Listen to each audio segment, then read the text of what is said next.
បាទសូមជម្រាបសួរបងប្អូនអរគ្នានៅក្នុង Facebook អរគ្នាបាទនេះគឺជាទិដ្ឋភាពនិងរូបភាពខ្ញុំថតពីតំបន់ដែលខ្ញុំធ្វើការនៅរោងចក្ររបស់ខ្ញុំគឺនៅតំបន់ណាចន់ DCA ត្រេកបាទនេះគឺជាតំបន់រោងចក្ររបស់ខ្ញុំហើយខ្ញុំចង់បងប្អូនមើលថាកន្លែងធ្វើការខ្ញុំយ៉ាងម៉េចដែរហើយចង់ប្រាប់ថាបងប្អូនថាទីនេះគឺពុកវិញដោយភ្នំបាទថាគឺខាងជើងខ្ញុំខ្ញុំថតគឺខាងជើងហើយពីខាងជើងពីរហូតដល់ខាងកើតរហូតបាទជុំវិញខ្ញុំគឺពុកវិញដោយភ្នំវត្តជុំវិញដល់ភ្នំតែម្ដងបាទបងប្អូនជួយមើលបាទទីភ្នំមែនគឺគ្មានបណ្ណាសិតតែភ្នំហ្មងហើយដើមឈើគេគឺដោះរយទេបាទគឺទៅភាពសុខគេសិតតែភ្នំហើយអ្វីដែលខ្ញុំចង់ប្រាប់បងប្អូនក្នុងវីដេអូឃ្លីបមួយនេះចង់បងប្អូនឃើញថានេះជាភ្នំហើយក៏មិនសំខាន់គឺភ្នំទេចង់ប្រាប់ថាតំបន់ភ្នំនេះគឺយ៉ាងម៉េចខុសពីប្រទេសយើងគឺតំបន់ភ្នំអត់មានសិនមនុស្សទេការវិវត្តអត់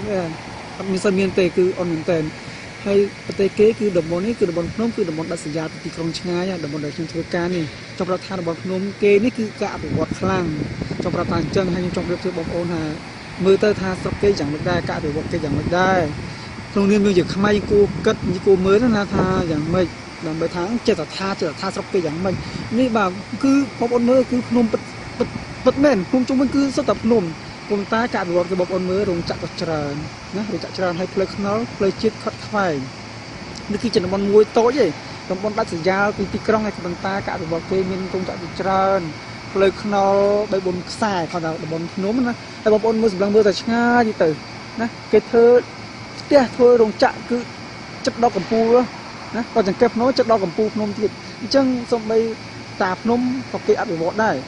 អញ្ចឹងតំបន់ក្រុងអភិវឌ្ឍយ៉ាងទៀតនេះក៏ជាបំណែកតូចរបស់តំបន់គេមួយតូចទេអញ្ចឹងបងប្អូនមើល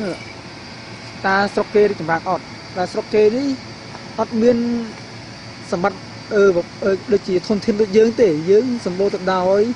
រ៉ែធម្មជាតិព្រៃក៏សម្បូរបាទគឺអាកាសធាតុល្អមែនទែនស្រុកគេនេះអាកាសធាតុគឺក្តៅ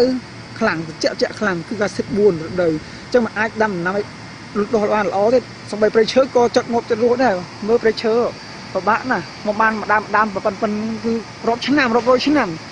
បាទគឺគ្រប់បែបយ៉ាងគឺធម្មជាតិគឺស្រុកគេក៏ពិបាកមែនតើក៏ប៉ុន្តែអ្វីដែលសម្គាល់គឺភ្នំអត់មានអីទាំងអស់គឺស្រុកភ្នំក៏ប៉ុន្តែប្រទេសគេអភិវឌ្ឍបានដោយសារ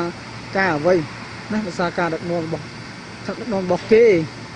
បានគិតគូរដល់ប្រជាជនគេហើយយើងមើលទៅបងប្អូនវិភាគមើលទៅបងប្អូនដែលជាពលរដ្ឋខ្មែរក៏មិនគិតថាយើងនៅក្នុងក្រុងយើងមិនដឹងអីយើងនៅក្នុងស្រុកយើងមិនដឹងអីអញ្ចឹងបងប្អូនមើលថាការប្រទេសគេយ៉ាងម៉េចការអភិវឌ្ឍគេយ៉ាងម៉េច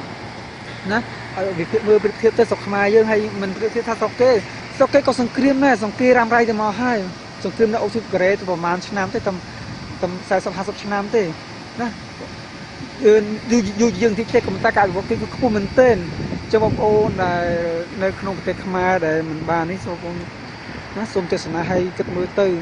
ខ្ញុំនៅស្រុកគេខ្ញុំមានអារម្មណ៍ឈឺចាប់ណាស្រុកគេអត់មានអីសោះហើយក៏ចម្រើនរំលឹងអញ្ចឹងចំពោះបងប្អូនណាមើលឲ្យសូមបងជួយ share វីដេអូនេះផងដើម្បីឲ្យបងប្អូនខ្មែរយើងដឹងថា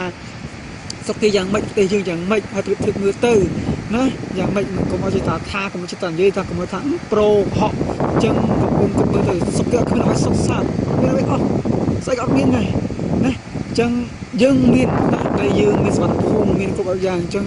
យើងគួរគិតទៅយើងឈឺចាប់អត់បាទអញ្ចឹងសូមអរគុណបងប្អូនជួយ like និង share ត